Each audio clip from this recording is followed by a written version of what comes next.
commencer di remercier suñu mbokk journalistes yi maa ngi leen di remercier ngeen di waxtaan may commencer di remercier suñu mbokk journalistes yi ci déplacement bi ngeen def ñëw wuyu suñu pour ñu waxtaan. Naam, vous le faites dans le cadre de votre travail, c'est une activité professionnelle. waaye aussi vous le faites dans un cadre républicain parce que réew mi toll na foo xam ne ci yéen rek la ñu yaakaar pour mën a tas xibaar yi pour que fépp fu sénégalais nekk ci dëkk ci àdduna bi mën a jot li nga xam ne moom la ñuy wax. donc maa ngi leen di sant di leen gërëm maa ngi sant aussi di gërëm ñëpp ñi nga xam ne ñoom laa àndal di politique mooy waa parti Awalé ànd wattu askan bi liggéeyal ëllëg muy parti boo xam ne biñ ko créé ak léegi mu ngi toll ci ñaari at ak genn wàll mais muy parti boo xam ni yéen ñëpp teg ngeen seen bët ci liggéey bi nga xam ne def nañ ko Sénégal sur 2 ans et demi ñëpp nangu nañ ne Awalé dafa bokk ci parti yi nga xam ne ñoom ñoo animé la vie politique sénégalaise ces 2 dernières années. Awalé ñu ngi tey débat Awalé ñu ngi symposium Awalé ñu ngi conférence Awalé ñu ngi bind programme Awalé ñu ngi def visite de terrain Awalé def nañ tour du Sénégal plusieurs fois. Donc voilà un parti jeune wala un jeune parti boo xam ne impliqué wu nañ totalement dans l'animation de la vie politique sénégalaise avec des forces de proposition yoo xam ne ñëpp teg nañ ci seen bët. donc képp koo xam ne militant Awalé nga ak foo mënti nekk ci àdduna man Abdourahmane Diouf maa ngi lay sant di la gërëm di la wax ne gis nañ sa taxawaay. sant ak ngërëm boobu aussi dañ ciy boole ñi nga xam ne ñooy la coalition Abdourahmane 2024. ñooñu mooy ñi nga xam ne dañu am seen ay parti politique wala ñu am seen ay mouvement wala ñu nekk ay personnalité indépendante yoo xam ne dañu am aussi ñoom yéene ci réew mi waaye ba ñu demee ba élection présidentielle jub si ñu jàpp ni le candidat Abdourahmane Diouf mën na porter seen ay espoir ñoom ñu jël seen ay ambition teg ko de côté ñëw intégrer la coalition Abdourahmane 2024 pour ñu ànd liggéey. pour man loolu c'est un acte de générosité c'est un acte républicain te ñoom ñooñu ñëpp nga xam ne ñëwoon nañ bokk ci coalition Abdourahmane 2024 bi yàlla dogalee li ñu dal ñu ci parrainage dinaa ci ñëwaat taxul ñu beddeeku ñu dem àndi ak keneen dañu ne puisque amoon nañ yéene ànd ak yéen pour dem élection présidentielle te seeni xalaat ak seen ay idée doy nañu nous préférons continuer ak yéen ba lu ñu yàlla may ñu xam ne loolu la.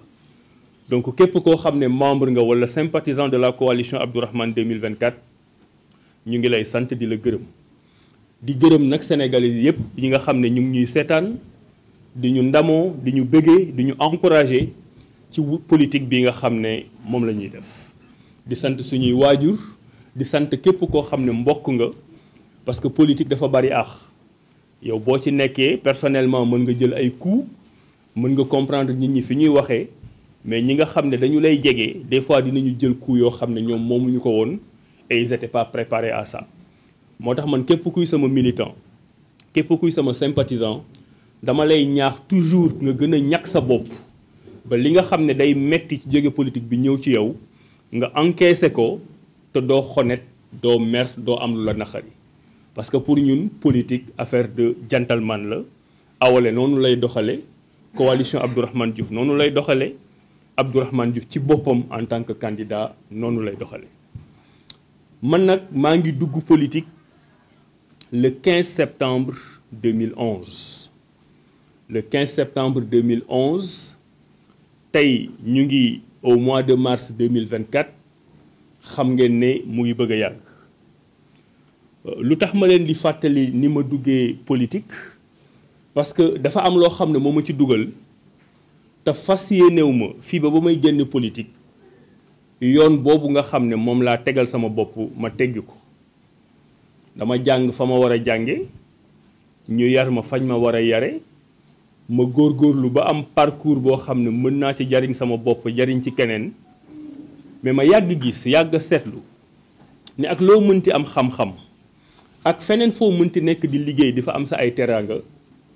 bu dee bokkuloo ci ñi nga xam ne ñooy nas di nocc ci biir réew mënoo changer li nga xam ne mooy doxal réew moom. Je suis entré en politique tardivement parce qu'en 2011 j'avais 41 ans ñeent fukki at ak benn. D'habitude gars yi bu ñuy dugg politique da ngay gis ñoo xam ni collège la ñuy commencé wala lycée wala université man dem naa ba passé yooyu yëpp dooru dugg politique parce que dama dem ba comprendre que ne même boo nekkee cadre am loo man xalaat yi ngay xalaat yeneen réew di ko jariñoo wala yeneen continent di ko jariñoo te sa askan jariñoo ko amul sens. loolu moo tax ma dugg politique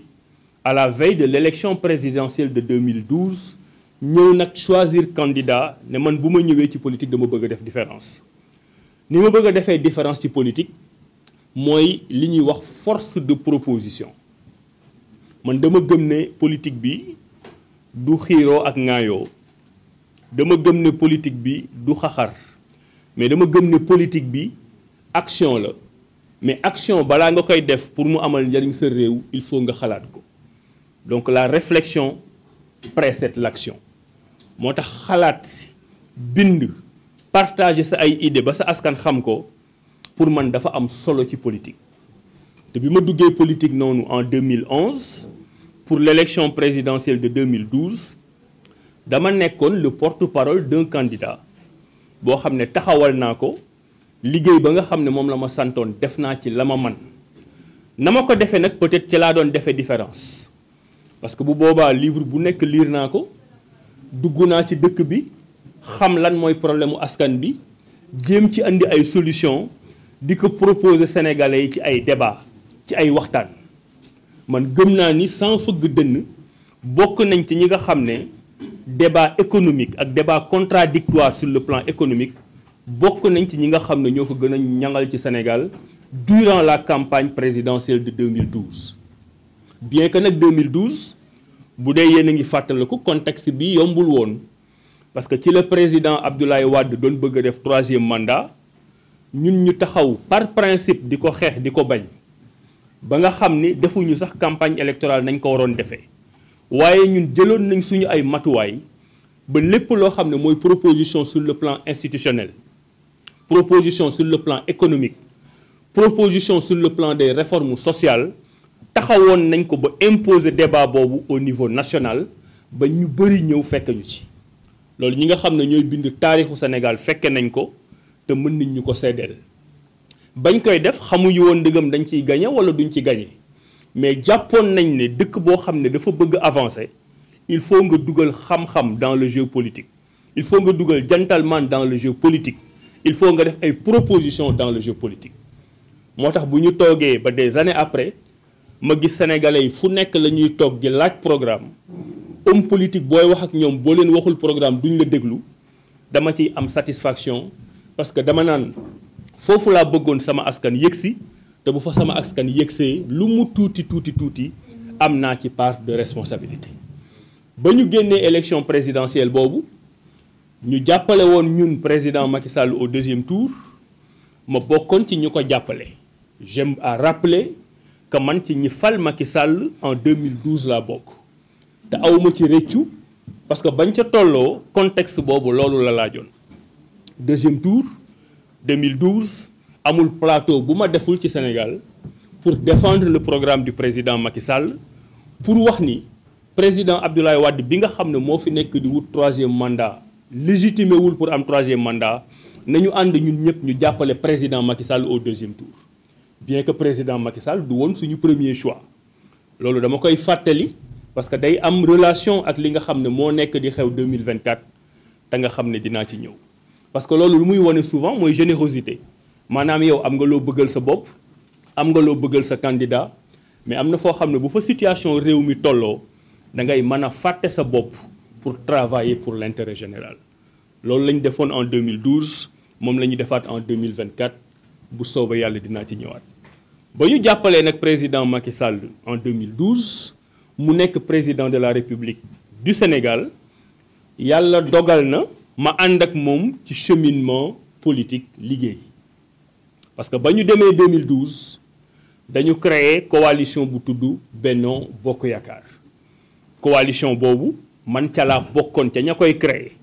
coalition boobu ci ñi ko jëkk a défendre ci laa bokk coalition boobu ci ñi définiroon programme ci laa bokk coalition boobu ci ñi fal Macky Sall ci laa bokk Macky Sall ba mu toogee ba nekk président de la République ñu teg ci ay weer mu woo ma proposé ma nekk directeur général de la SONES mooy la SONES mooy la société étatique bi nga xam ne moom moo yor la régulation de l'eau au Sénégal loolu nekk naa ko d'octobre 2012 à mai 2013 muy booy xool en gros 6 mois mu nekk poste de directeur général boo xam ne ci gën a gàtt gën a éphémère sur l'histoire politique du Sénégal la bokk parce que d'habitude nit ku ñu fal xam nga ni fal moom dans tous les cas folli moo ciy topp ñun ñëpp xam nañ ko waaye xam naa fii ñi fi nekk bari na ay jeunes ku ci rappelé wu contexte boobu na ma Macky Sall fale woon ak na mu ma follee woon dafa nekkoon une crise politique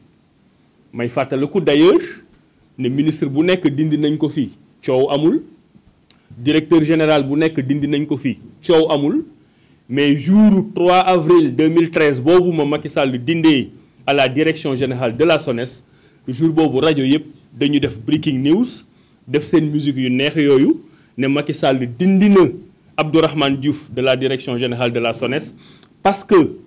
dafa am problème ak Idrissa Seck bi nga xam ne moom la Abdourahmane Diouf àndal mais Abdourahmane Diouf tam dafa taxaw leneen l'eau que nous buvons dans la banlieue dakaroise est d'une potabilité douteuse maanaam xuloo na ak leader politique ba ma àndaloon wax naa loo xam ne neexu ko mu testé ci man nan la ñuy follee directeur boo xam ne yow yaa ko fal damay fàttali di wax toujours ne président Macky Sall ci man Abdourahmane Diouf ak ndem si yàlla Alioune Badara Cissé la testé sa capacité à dégommer quelqu'un boo xam ne moo ko falal boppam parce que avant ñi nga xam ne dindi woon na leen mooy ñi nga xam ne président Abdoulaye Wade moo leen faloon moom mu ñëw folli leen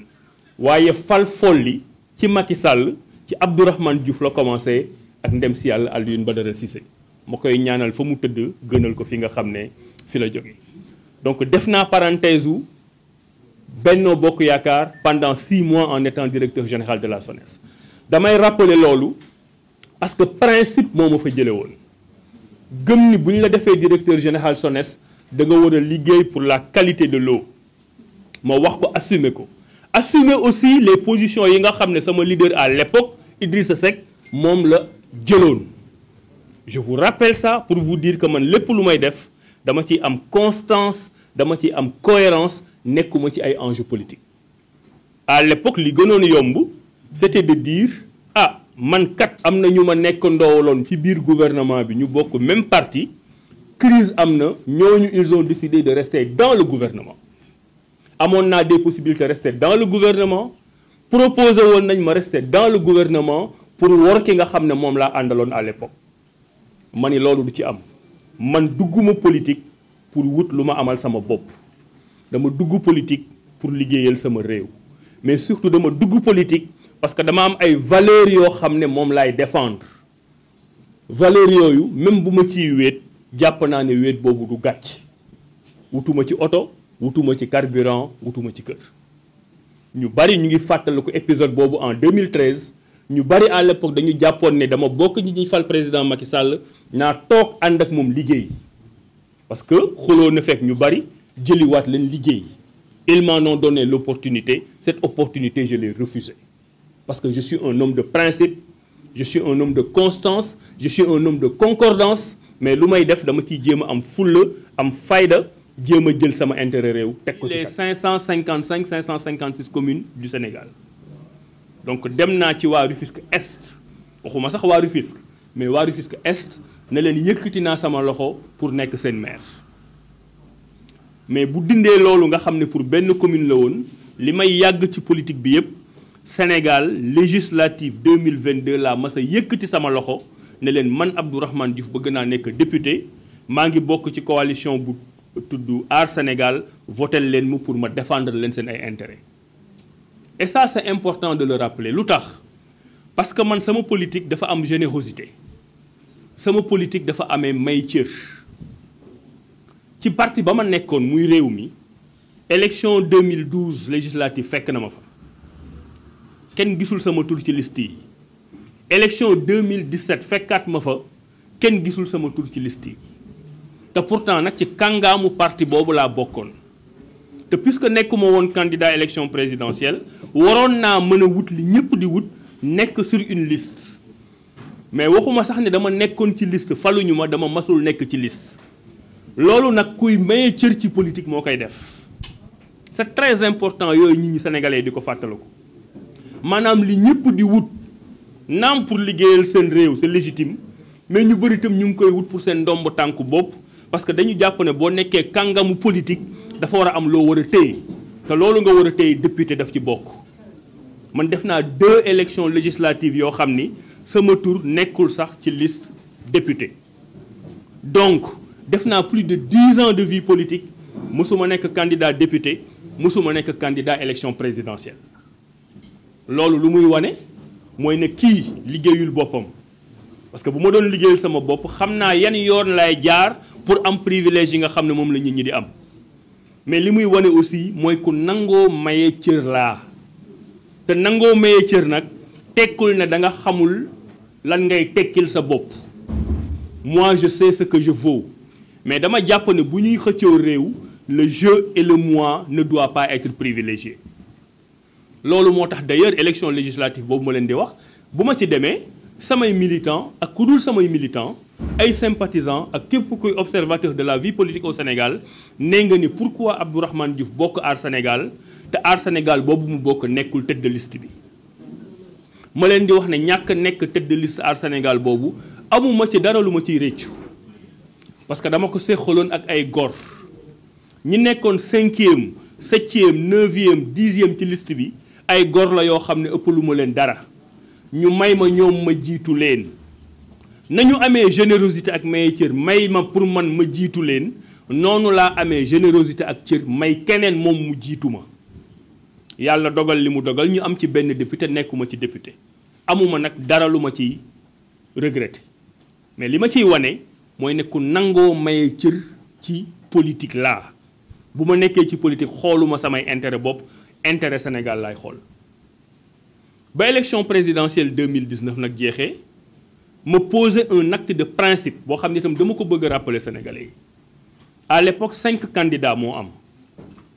ba élection bi ñëwee ñu déclarer au premier tour que le candidat Macky Sall moo gagné victoire technique boobu ñuy wax expression boobu bokk naa ci ñi ko fi jëkk a utiliser au Sénégal ma ne leen président bi ni mu mën a gagné premier tour mooy à travers une victoire technique te victoire technique c'est très simple à expliquer mooy là où le président est fort il va essayer d'être encore plus fort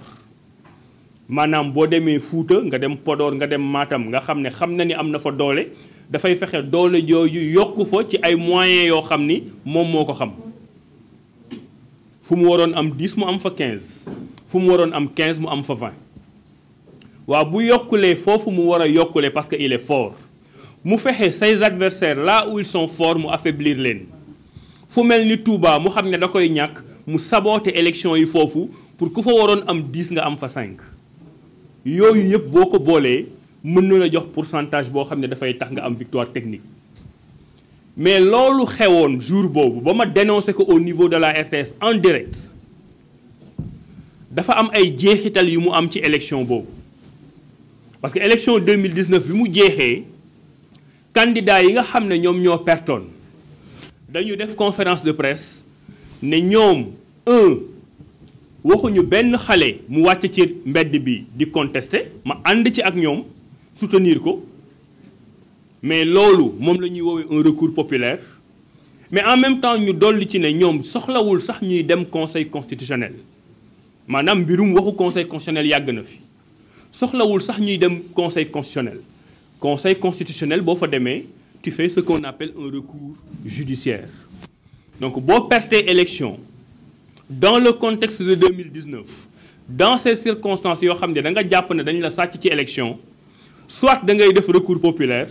les candidats defuñu ko wala nga def recours judiciaire les candidats defuñu ko mais li doyoon waar ci loolu mooy defuñu recours populaire defuñu recours judiciaire mais ñu continuer di wax naan président Macky Sall gañewul élection yi ñenn ñi sax dem ba naan duñ ko reconnaître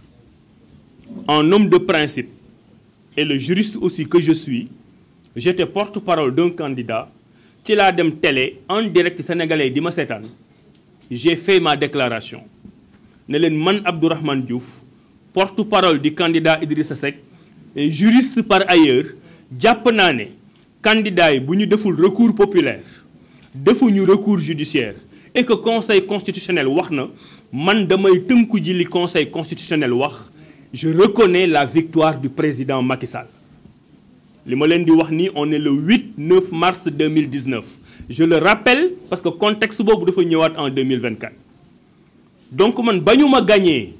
ma épuiser tous les moyens de recours yu ma mën a utiliser damay jël bopp ma joxaat ko conseil constitutionnel reconnaître na conseil constitutionnel am na dëgg même bu dee dafa juum dañu war a tënku ci loolu et que le président Macky Sall est devenu officiellement président de la République du Sénégal ba ma ko waxee bari na ñu mu neexul ci leader yi bari na ñu mu neexul ci parti ba ma nekkoon bari na ñu mu neexul ci opinion publique bi mais je suis un homme de devoir je suis un homme de principe dama doon nit koo xam ne li ma gëm moom laay wax moom laay demee ba lu ma ci fekk ma ci épisode boobu jarul duggaat ci yenn détails yi mais yéen ñëpp fekke ngeen ko à l'époque ba ma publier sama page Facebook ne reconnaître naa Macky Sall comme président de la République dem wax à la télé ne je reconnais le président de la République Macky Sall comme président de la République te sama candidat moom waxagu ko woon tollu nañ ci man ak man foo xam ne dañ may sax demander pour ma def démentir ma ne leen du ma démentir sama bopp jamais ça faisait 7 ans que j'étais le porte-parole d'un candidat dans ce pays amu fi journaliste bu fi mës a traité ne Abdourahmane Diouf li mu wax du dëgg wala Abdourahmane Diouf li mu wax daf ciy dellu jamais parce que man noonu laa mel donc tey du ma wax loo xam ne li ma wax ñëpp xam nañ ne dëgg la ñu bëgg ma def loo démentir finalement la ma publié woon sama page Facebook c'est pour rendre les faits li nga xam ne moom la les faits moom histoire moom ko ma delloo leen ko garder man samay conviction ne Macky Sall mooy le président ku ko nangu loolu moo am ku ko nanguwul loolu moo am et à l'époque ñi ko nanguwul woon gisuma ñu poser benn principe ça c'est de l'histoire il faut le retenir te dafa ñëwaat ci 2024 ba ma jógee ci loolu le 19 mars 2019 parti ba ma nekkoon muy réew mi ak ma jiit ma fa amoon muy Idrissa Seck ma dem waxtaan ak ñoom ne leen maa bokkoon ci politique bi di jàppale réew mi maa nekkoon ci politique Idrissa Seck nekk sama leader nekk sama candidat man Abdourahmane Diouf génn naa ci parti réew mi bàyyi naa politique 19 avril 2019 coow li nag bari woon na parce que ba ma fa jógee par pure coïncidence dama dem liggéeyal benn structure bu nekk Sénégal ñu jàpp ne dama bàyyi politique génne parti boobu pour dem liggéeyal club des investisseurs en l'occurrence c'était pas vrai les deux processus étaient totalement asynchrones n'avaient rien à voir bii processus politique la ma jàpp ne fa ma nekkoon sama liggéey jeex na fa jóge naa fa lii processus politique la ma accepté un contrat pour jóge à l'étranger diaspora pour ñëw liggéeyal Sénégal ñibbisi avec ma famille c'est ça la réalité de l'histoire waaw bi ñu jógee ci loolu yëpp nag ba ma dem man ba observer Sénégal ni mu doxee gis ne war naa fi mën a jouer waat un rôle politique pas dans le cadre de parti ba ma nekkoon waaye war naa mën a ànd ak ñi bokk ak man xalaat ñu teg suñu parti politique ci laa waxtaan ak gor yi nga xam ne ñoo fi nekk ku nekk woote fu nekk nañu jàpp nañ ne Abdourahmane Diouf yow mat nga leader jàpp nañ ne am nga xalaat yi ñun aussi am nañ xalaat yoo xam ne mën nañ la ko yokkal te gëm nañ ne bu ñu boolee suñu ay xalaat yooyu mën nañ am parti politique boo xam ne Sénégal kenn du fi def loo xam ne ñun bokkuñu ci. loolu moo indi Awalé ñi fi toog nii nga leen di gis ñoom ñooy les membres fondateurs de Awalé ñu créé Awalé dans des circonstances yoo xam ni rare na ñu créer parti politique dans ces circonstances au Sénégal parce que Awalé créé nañ ko pratiquement 10 mois enfin maanaam nekk nañ di ci liggéey 10 mois fu sénégalais nekk ci Sénégal ak fu sénégalais nekk ci bitim réew ñëw ànd ñuy liggéey pour en mettre en place parti bi alors que parti bi juddoogul loolu li ma ci jublu woon à l'époque mooy dama leen ni bëgguma parti boo xam ne dañ naan parti Abdourahmane Diouf la parce que loolu moo bari woon Sénégal te noonu ñu tëggee Awalé moo tax ba tey kenn mënul wax ne Awalé parti Abdourahmane Diouf la ñii bu leen neexoon tey ñu def seen assemblée générale dindi ma fa teg fa keneen parce que moomuma parti bi te fas yéenewuma moom parti bi awma ambition moom parti bi waaw ba ñu créé parti boobu ñu créé ko le 31 octobre 2021 c'est bien ça boo leen di fàttaliku 3-4 jours après lañ ci teg ñu doon clôturer les listes des élections locales moo tax ñun waa Awalé on avait pris l'option de dire bokkuñu ci élection locale mais ku mu neex fa nga dëkk ci gox-goxaat am nga droit nga dem dugg fa ci liste bu la neex boo bëggee nekk maire wala nga bëgg a nekk conseil municipal à l'exclusion du parti au pouvoir parce que Awalé dafa juddu rek positionné boppam ci opposition raconté naa leen histoire bi tuuti donc ba ñu créer parti nekkuñu fi di hésiter dañu xam ne Macky Sall mi fi nekk ni muy doxalee réew mi àndul ak suñuy ambition ñu ne nañu fexe opposé wu ak moom pour xool lu ko fi jële donc loolu mooy la naissance de Awalé tax bokkuñ ci élection locale élection législative ba mu ñëwee gis ngeen ni mu demee on est resté ancré dans l'opposition mais dem ànd ak ay góor créer Aar Sénégal Aar Sénégal gis ngeen yéen ñëpp ni mu demee def nañ liggéey bi ñu waroon def bind nañ suñu contrat de législature yàlla jox ñu résultat bi nga xam ne moom la ñu jox ñu nangu ko excusez-moi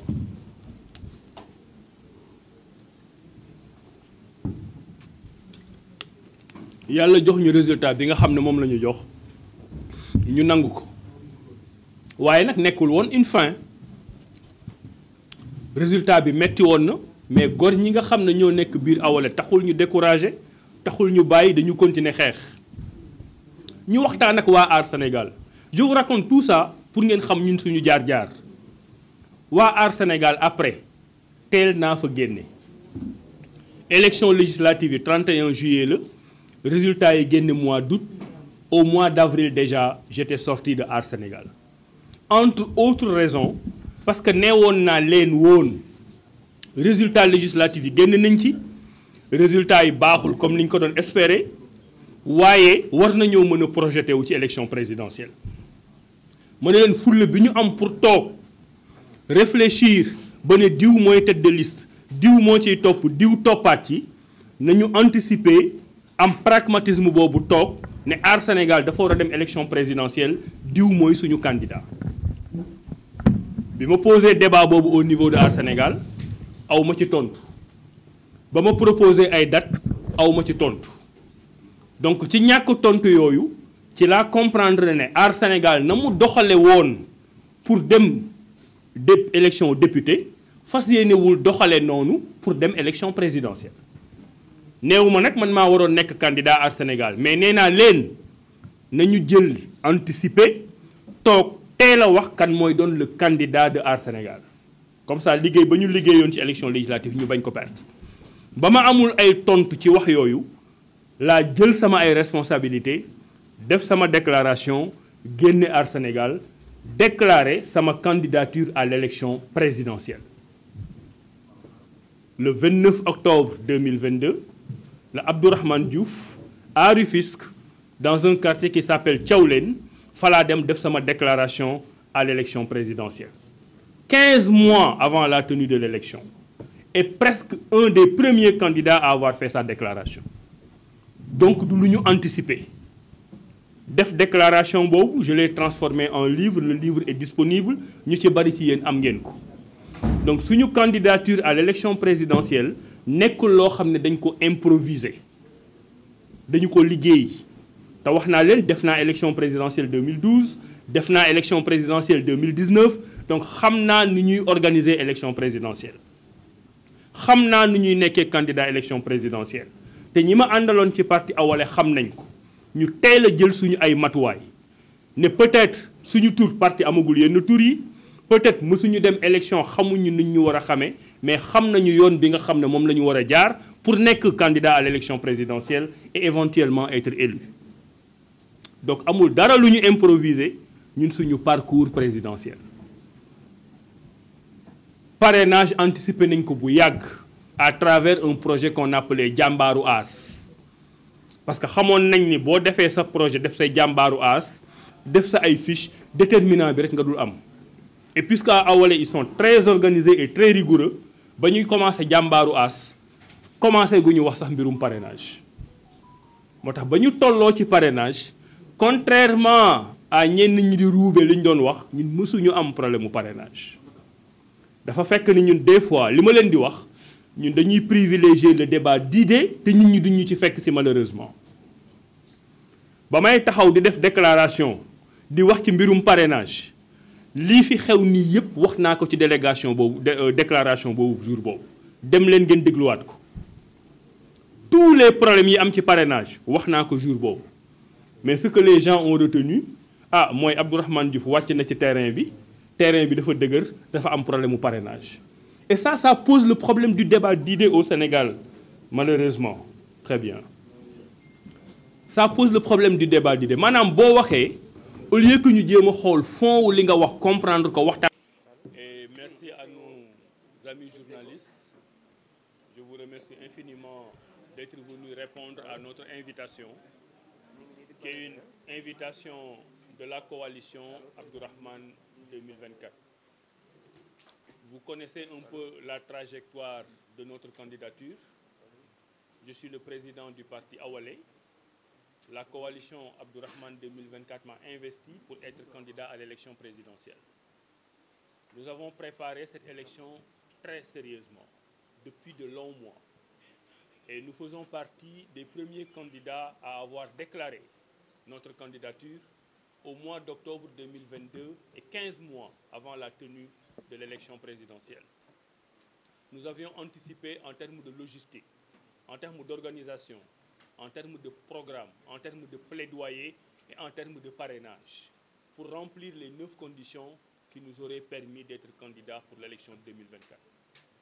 Nous avons écrit un certain nombre d'ouvrages programmes que nous avions prévu de présenter aux Sénégalais. Mais il se trouve que parmi ces 9 conditions qu'il faut remplir pour être candidat, il y en a une qui est une condition préalable. C'est le parrainage. Je n'ai pas besoin de revenir sur tous les détails, mais le fait est que malgré notre niveau de préparation, malgré le fait que des Sénégalais ont accepté de nous parrainer parce qu'ils voulaient voir Abdourahmane Diouf candidat à l'élection présidentielle, nous avons fait face à un premier écueil au niveau du Conseil constitutionnel. Le Conseil constitutionnel, qui a délégué ses prérogatives de contrôle à un informaticien,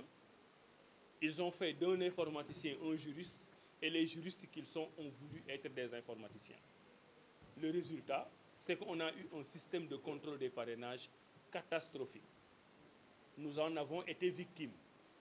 Ils nous ont convoqués à un deuxième tour de contrôle de nos parrainages en nous disant que vous aviez 18 000 doublons, 10 000 personnes qui ne sont pas identifiées dans le fichier et qu'il faut revenir au deuxième tour pour compléter. Nous l'avons fait le plus sérieusement et le plus professionnellement du monde. Et lors de ce deuxième tour, nous avons eu une vague de sympathie exceptionnelle de Sénégalais qui sont venus parrainer notre candidature. Au point qu'au deuxième tour, on a eu un stock de parrains plus important que ce que nous avons même eu au premier tour. Quand nous avons soumis notre dossier, la machine, la logistique du Conseil constitutionnel a décidé de façon arbitraire et injuste que le candidat Abdourahmane Diouf ne passerait pas. pas parce que nous n'avons pas le nombre de parrains, parce que leur logistique, leur machine, leur logiciel a fait en sorte que nos données étaient piratées. Et qu'en piratant nos données, nous n'avions pas atteint le nombre maximum requis. Tous les Sénégalais l'ont vu. Mais quand cela s'est passé, en républicain, en patriote, nous nous sommes dit, malgré toutes ces injustices, nous faisons le deuil de notre candidature pour permettre à la République sénégalaise d'avancer. Et moins d'une semaine après la proclamation de la liste définitive des candidats, nous avons organisé une assemblée générale de la coalition Abdourahmane 2024 pour choisir un candidat. Parce que nous avons considéré que la situation du pays est telle que nous ne devons pas faire preuve d'égoïsme. Faire preuve d'égoïsme, c'est de croiser les bras en se disant « j'aurais aimé être candidat, mais je ne le suis pas, je ne vais soutenir aucun autre candidat et je vais rester arbitre ». Donc nous avons tué nos égos, nous avons organisé notre assemblée générale et nous avons choisi un candidat. Il se trouve qu'au moment où il fallait officialiser ce choix, le président de la République, Macky Sall, a fait son discours du 3 février et a reporté l'élection présidentielle. Durant ce temps, il y a eu un grand stand-by où le débat était animé par le report ou non de l'élection présidentielle, la participation ou non à un dialogue pour le report de l'élection présidentielle. Je précise que nous n'avons pas été porteurs du projet du report parce que nous avons fait le deuil de notre candidature dès l'instant que le Conseil constitutionnel avait publié sa liste définitive. Nous avons fait le choix de ne pas aller à un dialogue parce que nous considérions que même si le Conseil constitutionnel a passé la balle au président de la République, on n'avait pas besoin d'un dialogue pour définir une nouvelle date. Donc nous sommes restés très cohérents et constants dans nos principes, dans nos valeurs et dans notre façon de faire de la politique. Maintenant, nous pensons que cette crise est derrière nous. Nous l'espérons, malgré les rumeurs que nous entendons. Nous espérons que le 24 mars, il y aura une élection présidentielle. Et le candidat Abdourahmane Diouf que je suis, la coalition Abdourahmane Diouf 2024 qui m'a investi,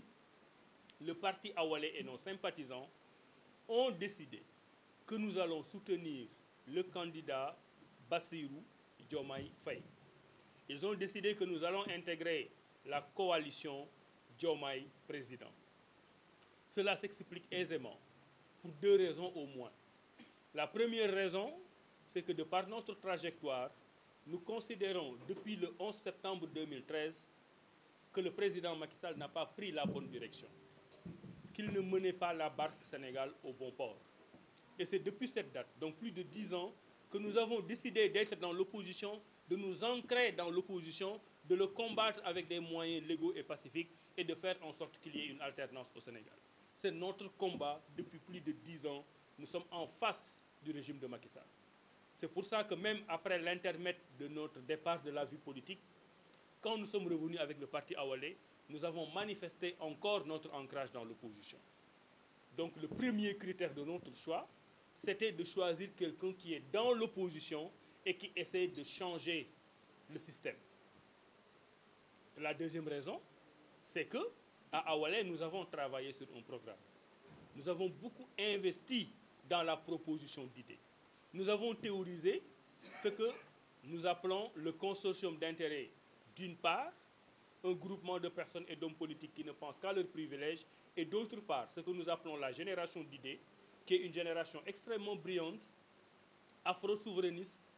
une génération qui travaille sur un principe de refondation et qui veut changer complètement la destinée du Sénégal. Donc après avoir choisi un candidat de l'opposition, il fallait qu'il y ait des accointances programmatiques avec le candidat que nous allions choisir. Dans mon programme, il y avait 3 axes principaux. Le patriotisme institutionnel, comment changer nos institutions pour que cela ressemble à la façon de fonctionner du Sénégalais, pour que nous ne soyons pas dans une république importée. Le patriotisme économique, pour que l'économie du Sénégal soit tenue par des Sénégalais, pour que les jeunes sortent du chômage,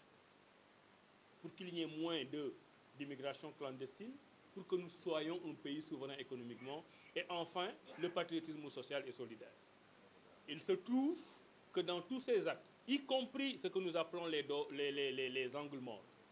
c'est-à-dire tous ceux qui devaient être au cœur de la République et qui ne sont pas pris en compte par la République. Et au premier rang desquels on trouve les Doomu Daara.